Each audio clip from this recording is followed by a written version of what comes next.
So welcome to the Drugstore Culture vodcast. I'm Matthew Damkona. I'm the editor-in-chief of Drugstore Culture. I'm Olive Pametfi. I'm the assistant editor of Drugstore Culture. I am Nora. I'm the deputy editor of Azeema Magazine. I'm Jamila, and I am the founding editor of Azeema Magazine. And I'm Sanaya. I'm the senior editor of the Azeema Magazine. So welcome. It's wonderful to have the founders, editors, protagonists of another fantastic magazine. We're thrilled to be collaborating with you. Can you tell us a bit about the magazine and how it started? Azeema started as a reaction to things that were already out in the media, and it also was quite a personal project for me. When I started it, I wanted it to represent my heritage and other women with similar heritages to me, and it started as quite a small thing, which has got bigger and expanded and branched out even more. So did you meet as a group initially and sort of plan it out, or did it happen more organically? No, it was a project of mine originally, a first issue, and then Noor got in touch after the first issue launched, and Sanaya helped with the first issue too, with the launch and everything, and it kind of came together more as a team for the second issue, and we did the second issue together. So for people who are watching the podcast and don't know about the mag, can you explain what it is, what it stands for, what its range is? So Easy question. It's Or an not. independent print magazine that explores women from the Middle East, North Africa, South Asia and their diasporas, and women of colour in general. So we kind of try and showcase their voices and kind of educate others on them as well, and our heritages as well. Yeah, so it's almost like a celebration and a platform and space to share. Yeah. One thing we've been struck by is how fantastically beautiful and well produced it is. How did you get to that point? What was that an early decision that it was going to be something that looked amazing? Because it does. I mean, no, but a lot of people don't. A lot of people in the new magazine world that we're all in don't actually necessarily make the aesthetic the key, but you obviously did. I think aesthetic is really important, and I started it as a visual person. It was like one of the key points, and I think it almost like the words need to be as strong as the visual, so it's a really important part of it. And as a photographer and art director, it's something that's like rooted in what we portray, and we want to portray women in a beautiful way. So it runs throughout the whole magazine, and what we put out on social media as well. Because it seems to me, one of the things about it I like is that it does what I think is in fact in some ways the hardest thing in media now, which is to combine a sense of the past with a sense of modernity. It's got that beautiful sense of history, but also it's very contemporary. And how did you again, were you aware of that when you were doing it, or was it something again more organic and natural? I think I was aware of it because I think I wanted to celebrate traditions, and also look at things from the past and references from the past, and incorporate it into our generation. Bring our generation into it, and also so it's kind of a complete mixture. So that is definitely something that was thought about and still is thought about when we're putting it together, because like the past is still a part of what's happening now. So it makes perfect sense to kind of bring things together. Yeah, so it celebrates tradition but in a modern way. Yeah. And you were the first person that told me about this, Olive. I mean, how did you find out about it? Well, I know Jamila from working at Elle. Yeah. And I found out about how amazing she is and all the things that she does through working with her. And it's just been amazing. And I know that the latest issue, I've seen the time and effort that's been put into it. This is number 3, isn't it? Yeah. The third issue, I've seen Jam, work after being at work, her day job, working on that, taking holidays off to go and shoot in amazing locations, and I just am so, it's an inspiring work ethic to be around and to be someone to be friends with, not to like gush or anything. But yeah, I thought it was interesting when you were talking about the heritage of stuff, because I know that your new issue is about home, and so I suppose that kind of ties into the whole tradition element of it, like that the theme is it the It's theme? movement. Oh, movement. Yeah. Sorry. Well, actually, the two are connected, It's aren't they? yeah, got elements of it. So yeah. And how do you and is that movement in the broader sense of travel or migration or both or what? Everything. No, it's very Everything good. incorporates all. Yeah. Tell us. Yeah, tell so us. no, it's movement in kind of their both tangible ways and intangible ways. So we talk on a broad range of things from migration into movement as in the simple things of dance and movement in terms Fantastic. of how love moves. Oh, really? Yeah, so So it can be the Music. movement of the heart as well as the movement of Everything. people, Yeah, right? everything. We've really tried to fit as much as we So can. how do you? I mean, you're not based in an office. You're all working together as a sort of team in different places, but you come together. How do you decide? Right, this issue is going to be on this theme, because that requires quite a bit of, I imagine, a bit of discussion, discipline, thought. I mean, how does that? I'm very interested in how it happens. I'm trying to steal your ideas. You see? well, Sanaya and Jam live together, so that's handy in that way. And then we kind of have a group chat that is all manic but also organized in a way. Yeah. So it's kind of an organized filtration of a mess. Yeah. But Yeah. I remember the meeting we We had had. a big meeting. We went to a coffee shop, sat there for a few hours, Yeah. We wrote thought down ideas loads of together, stuff. and then kind of decided from that. We like narrowed it down. Yeah. filtered out like the ideas, and we were like, all of these kind of tie into Mm. the same kind of idea, and then we were like, this kind of, I feel like is a good move, like way Yeah. to kind of go with it. So it had so many things that we could do, and it seemed like quite an open like topic to take on. So Mm. Tell us about the response to the first two issues. we've had Amazing. I mean, we haven't started a long time ago. And Yeah, it's Yeah. relatively new, isn't it? Yeah, and kind of the audience that we've garnered has been incredible, and how women react to it has been amazing. Yeah. So, I mean, tell us more. You know, do you get emails? Do you get We letters? get or emails, what? DMs. It's a lot of. It's both international and in London from the creative side and women across the world, and guys as well, I guess. But it's just been really amazing. There's not really been anything negative, which I is. think what's beautiful though as well is that women want to contribute to it. Yeah. That's the most type of interaction that we Yeah. have. I feel that Yeah. women want to share their voices with us, and I Yeah, feel like we that's have- the most important. We get a lot of people saying that they can see themselves within the Yeah. issue, and they really resonate with that. That's interesting. Which is So amazing. it actually it holds up a mirror. Yeah, for 'Cause, sure, I mean, in yeah. a way, that's what a magazine should do. I think is it generates. I've always thought a magazine is a community that can take shape in print or anything in a way, but it succeeds when it holds up a mirror to a group. And sometimes you don't know what that group's going to be, but when you find it, it's the best thing in the world. Yeah. You know, because people come back. What do you? I mean, do you have a kind of strategy, or are you taking it an issue at a time?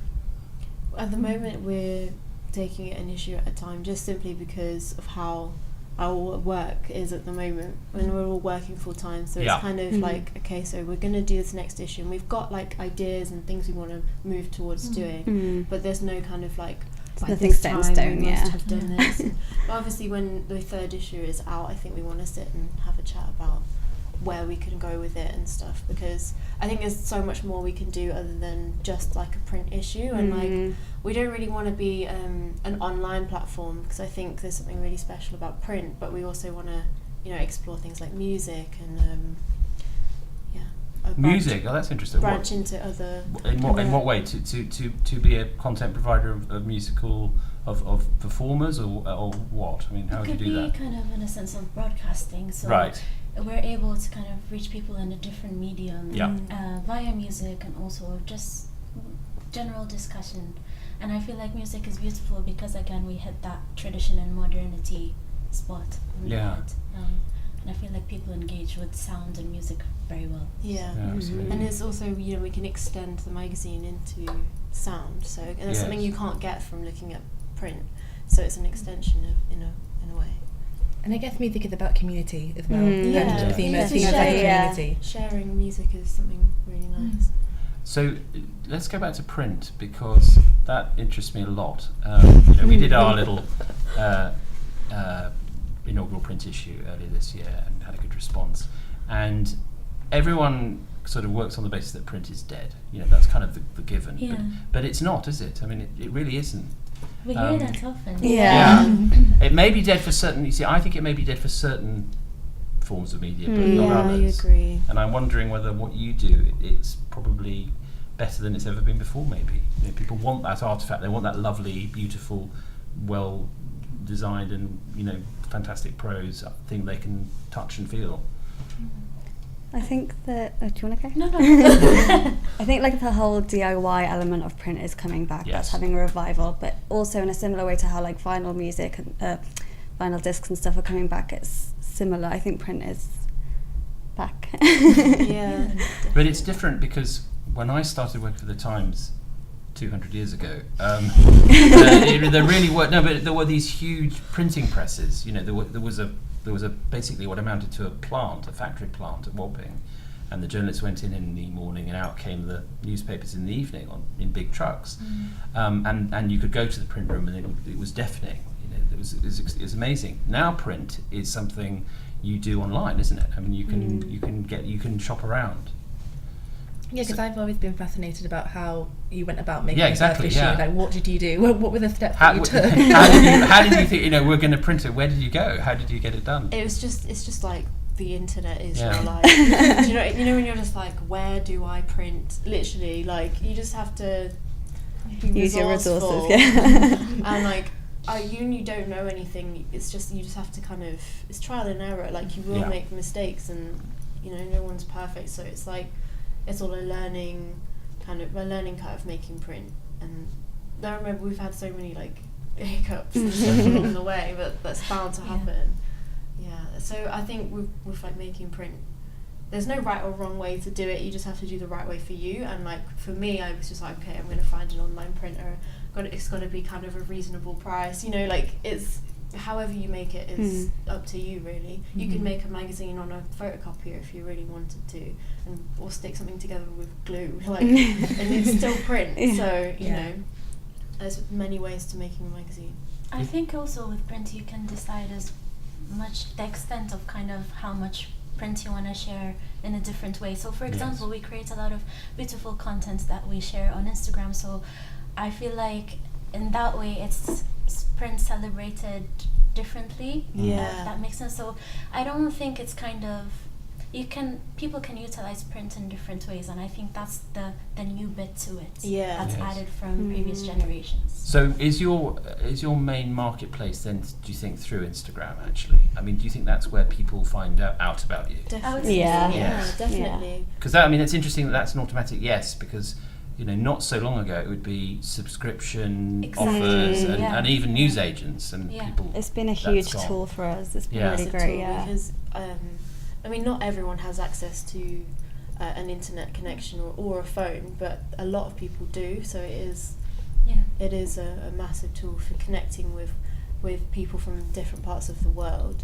Tell us about that, because when we last spoke, you mentioned an amazing array of people around the world. I mean, you've already got a network that really is amazing. Well, I mean, tell us some of the countries. I mean, just places, parts of the world where you have contributors and people who are interested and so on. There's a lot in the Middle East, so like Dubai, Yeah. Saudi, Egypt, Morocco, but then there's also people in there's a lot in Milan which seem to be interested in. interesting. Yeah, it's really interesting. It's a place of great Milan. taste. Yeah. So, A lot of surprising. European places, Yeah. Yeah. European countries, And like Amsterdam as well. Again, you know, That's very in Berlin, yeah. peaceful. Berlin. Yeah, I was going to say, Yeah. Berlin, I'm not New York, surprised. Canada, Everywhere. everywhere. It's And amazing though, isn't it, really? I mean, you Yeah. can, here we are, you know, and you can set something up, and within a very short period of time, your name, the brand is known all over the world. The sky's the limit, isn't it?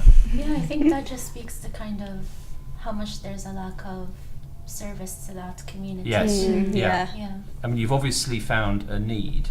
Yeah. You found a demand and a need that did you think it, I mean, was it a hunch, or did you realise it was as great as it obviously is? I mean, the reason why I contacted them is, well, I'm originally from Saudi Arabia, and we, of course, we have our own magazines, but there isn't something that serves the people who are borderless, and I feel like that's a theme that runs throughout our issues. It's kind of a celebration to those who may not have a home but have a connection to their heritage, and I feel like we do that quite well, and so people resonated with that.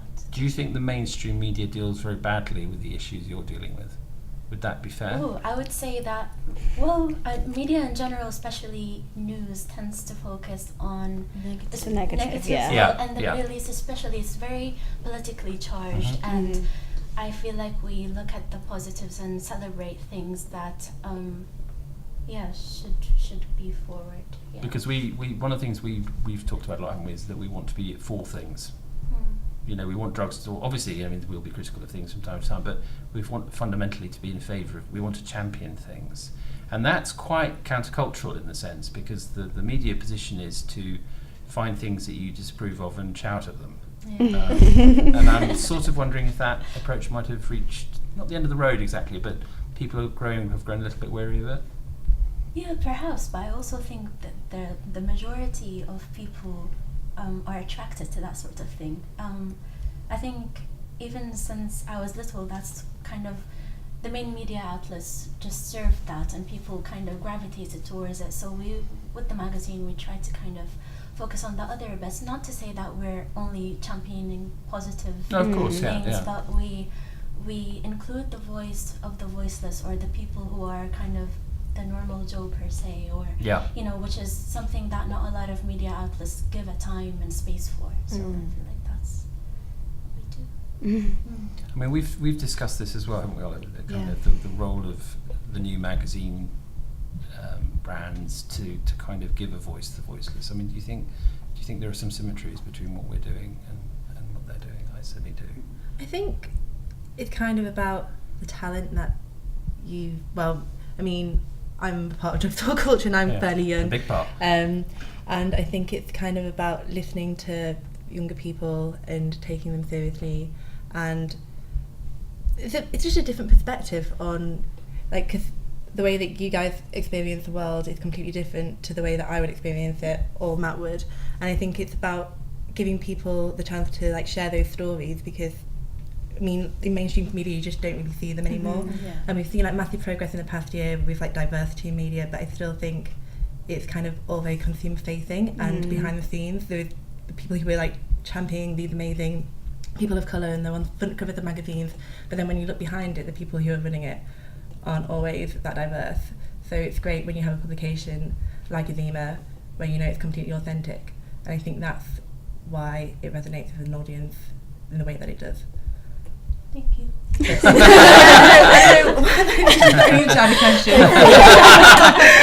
best answer we've had all week, I tell you.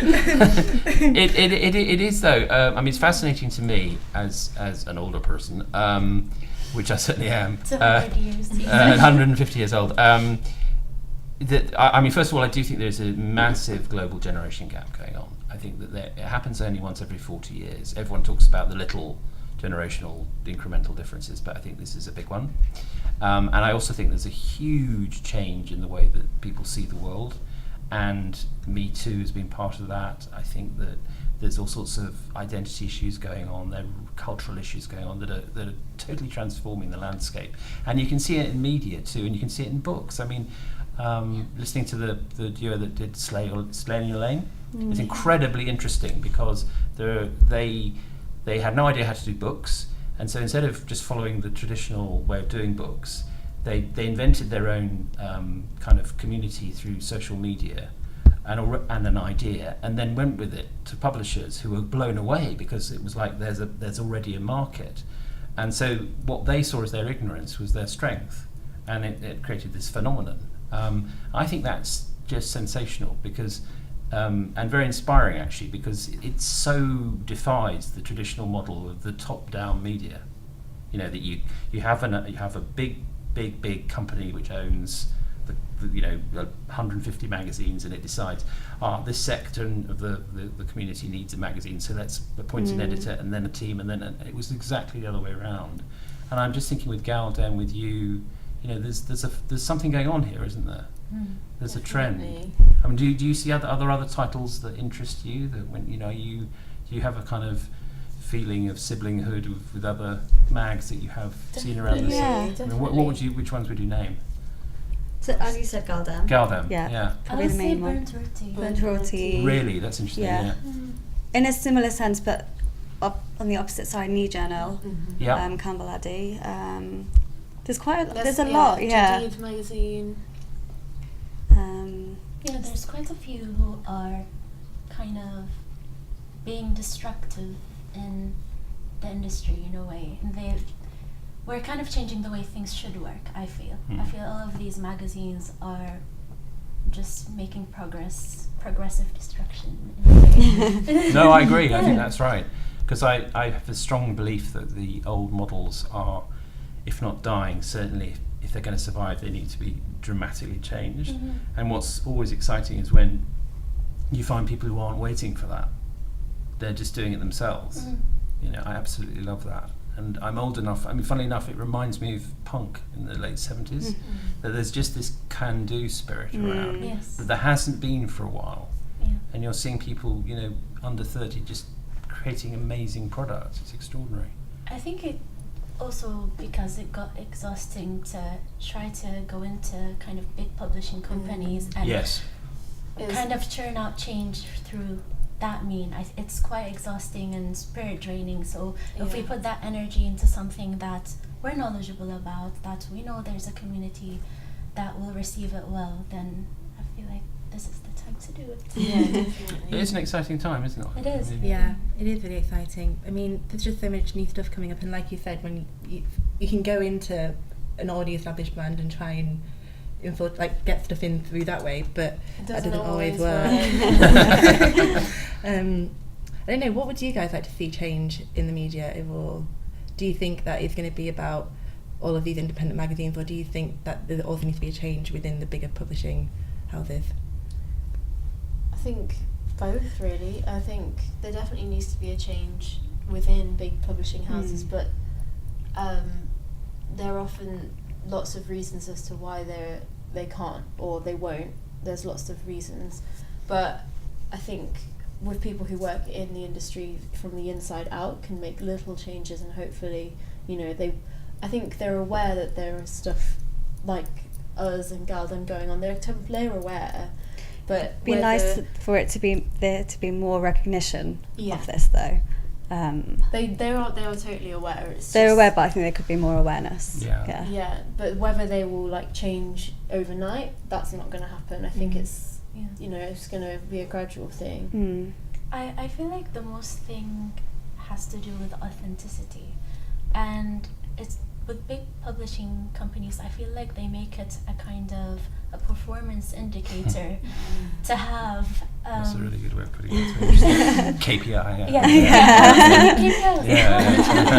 Yeah, so key performance indicator to kind of hit your inclusion percentage or to hit your diversity percentage, and I think that is a huge problem.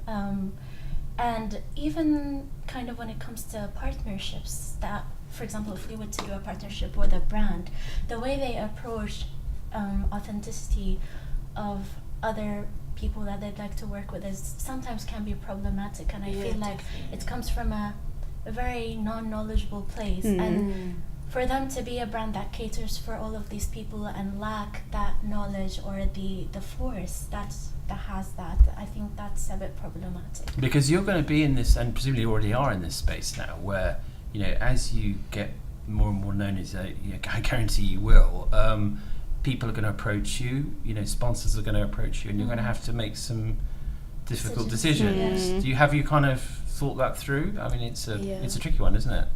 I guess we've already On a small scale, to. we do have to make some decisions that we all don't always want to go with, but they have to be Sometimes done. they're the right decision to And make for the good. At the end of the day, we have to think about what the magazine stands for, what we stand for, and decide whether it's right or not. Yes, absolutely. I think, it's totally like, if it's not right for the brand, like as us, it's not. We're like true to what we stand for. Yeah. Yeah, no, absolutely. Yeah. Because of course you also have to always ask, why is this person offering me sponsorship? You know, is it in line with and convergent with our ideals, or is it actually, as you were saying, to bring in a kind of KPI to their next year's brochure? You have to be very careful. Yeah. No, I think it's very interesting in when we talk to all the other independent magazines how much this is an issue that you hear more and more, which is, you know, that sponsors have to be in sync with what we believe as well as their own beliefs, and Definitely. that's not necessarily the case. Yeah. Well, thank you all very much for coming in, and a really, really huge, warm congratulations from us at Drugstore Culture, and we wish you all the best with the magazine, and we can't wait to see more of it, and we know it's going to prosper. So thank you very much. Thank you. Thank you so Thank you much so for having much. us.